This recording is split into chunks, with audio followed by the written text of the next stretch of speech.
الحمدللہ رب العالمین والصلاة والسلام علی رسولہ الکریم اما بعد فاعوذ باللہ من الشیطان الرجیم بسم اللہ الرحمن الرحیم ان اللہ و ملائکتہ یصلون علی النبی یا ایھا الذین آمنوا صلوا علیہ وسلموا تسلیما اللہم صلی علی سیدنا مولانا محمد وعلی آلہ وصحبہ وبارک وسلم۔ حضرت عائشہ صدیقہ رضی اللہ تعالیٰ عنہ سے روایت ہے، وہ فرماتی ہیں کہ نصف شعبان المعظم کی رات اللہ کے رسول صلی اللہ علیہ وآلہ وسلم میرے بستر سے اٹھ گئے اور مجھے گمان ہوا کہ اللہ کے رسول صلی اللہ علیہ وآلہ وسلم اپنی کسی دوسری بیوی کے پاس تشریف لے گئے ہیں۔ میں نے آپ کو تلاش کیا تو میرے ہاتھ آپ کے پاؤں پر لگے اور آپ سجدہ ریز ہو کر یہ دعا پڑھ رہے تھے، جس سے میں نے یاد کر لیا، یا اللہ میرا جسم اور دل تیرے لیے سجدہ کرتے ہیں، میرا دل تجھ پر ایمان لایا، میں تیری نعمتوں کا شکر ادا کرتا ہوں، میں اپنے گناہوں کا اعتراف کرتا ہوں، میں نے اپنے نفس پر ظلم کیا ہے، لہٰذا تو مجھے بخش دے، میں تیرے عذاب سے بچتا ہوا تیری پناہ ڈھونڈتا ہوں، تیرے غضب سے بچنے کے لیے تیری رضا کا طالب ہوں، تیرے عذاب سے بے خوف ہونے کے لیے تجھ سے ہی سوال کرتا ہوں۔ تیری حمد و ثنا ناقابل بیان ہے، صرف تو ہی اپنی حمد و ثنا کر سکتا ہے۔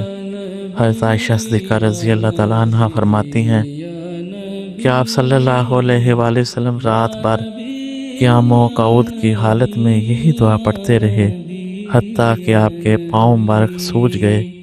میں نے انہیں دباتے ہوئے عرض کی، یا رسول اللہ صلی اللہ علیہ وآلہ وسلم، میرے والدین آپ پر قربان ہوں، کیا اللہ تعالیٰ نے آپ کے سابقہ اور آئندہ تمام گناہ معاف نہیں کر دیے؟ کیا میں آپ پر اللہ نے یہ انعام اور یہ احسان نہیں کیا؟ آپ صلی اللہ علیہ وآلہ وسلم نے فرمایا، عائشہ تو کیا میں اللہ کے انعامات کا شکر ادا کرنے والا بندہ نہ بنوں؟ تمہیں اس رات کے متعلق علم ہے؟ پوچھا، وہ کیا ہے؟ آپ صلی اللہ علیہ وآلہ وسلم نے فرمایا، اس رات اللہ سال بھر کے پیدا ہونے والے اور مرنے والوں کے نام نوٹ کر لیے جاتے ہیں، لوگوں کا رزق نازل ہوتا ہے اور ان کے اعمال اللہ کے حضور پیش کیے جاتے ہیں۔ میں نے کہا، یا رسول اللہ، کیا لوگ صرف اللہ کی رحمت سے ہی جنت میں جا سکتے ہیں؟ فرمایا، ہاں۔ آپ صلی اللہ علیہ وآلہ وسلم نے فرمایا، میں بھی اس وقت تک جنت میں نہیں جا سکتا جب تک کہ اللہ تعالیٰ مجھے اپنی رحمت سے نہ ڈانپ لے۔ پھر آپ صلی اللہ علیہ وآلہ وسلم نے اپنے دست مبارک اپنے سر اور چہرے پر پھیر لیے۔ آقا حضور صلی اللہ علیہ وآلہ وسلم نے حضرت عائشہ صدیقہ رضی اللہ تعالیٰ عنہ سے پوچھا، عائشہ وہ بابرکت رات کون سی ہے؟ بولی، اللہ اور اس کا رسول بہتر جانتے ہیں۔ فرمایا، وہ نصف شعبان المعظم کی رات ہے، اس میں دنیا اور دنیا والوں کے اعمال اللہ کے حضور پیش ہوتے ہیں۔ اس رات اللہ تبارک و تعالیٰ قبیلہ بنو کلب کی بکریوں کے بالوں کی تعداد کے برابر لوگوں کو جہنم سے آزاد فرماتے ہیں۔ کیا تم اس رات مجھے عبادت کی اجازت نہیں دیتی؟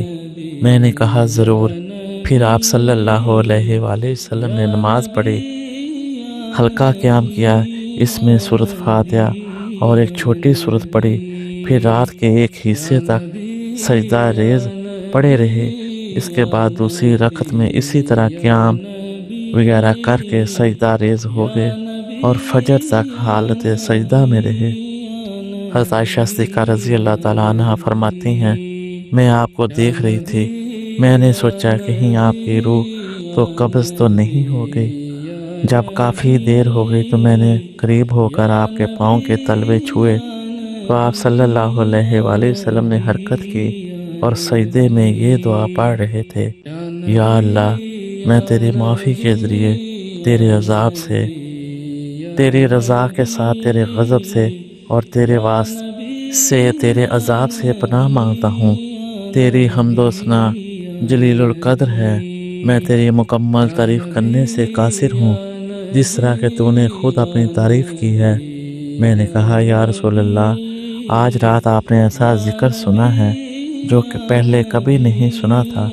فرمایا کیا تمہیں اس کا علم ہو گیا ہے؟ میں نے کہا جی ہاں۔ فرمایا یہ دعا یاد کر لو اور دوسروں کو بھی یاد کرواؤ، کیونکہ جبرائیل علیہ السلام نے مجھے حکم دیا ہے کہ میں یہ دعا سجدے میں پڑھا کروں۔ ایک اور روایت میں حضرت عائشہ صدیقہ رضی اللہ تعالیٰ عنہ فرماتی ہیں کہ ایک رات میں نے اپنے کمرے میں اللہ کے رسول کو گم پایا تو آپ کی تلاش میں نکلی۔ میں نے آپ کو بقیع قبرستان میں دیکھا کہ آپ صلی اللہ علیہ وآلہ وسلم آسمان کی طرف سر اٹھائے ہوئے ہیں۔ آپ صلی اللہ علیہ وآلہ وسلم نے فرمایا کیا تمہیں یہ اندیشہ ہے کہ اللہ اور اس کا رسول تم پر ظلم کرے گا؟ میں نے کہا یا رسول اللہ صلی اللہ علیہ وآلہ وسلم، میرا گمان تھا کہ آپ اپنی کسی بیوی کے پاس تشریف لے گئے ہوں گے۔ آپ نے فرمایا اللہ تعالیٰ نصف شبان المعظم کی رات آسمان دنیا پر نزول فرماتے ہیں اور قبیلہ بنو کلب کی بکریوں کے بالوں کی تعداد کے برابر لوگوں کو جہنم سے آزادی بخش دیتے ہیں۔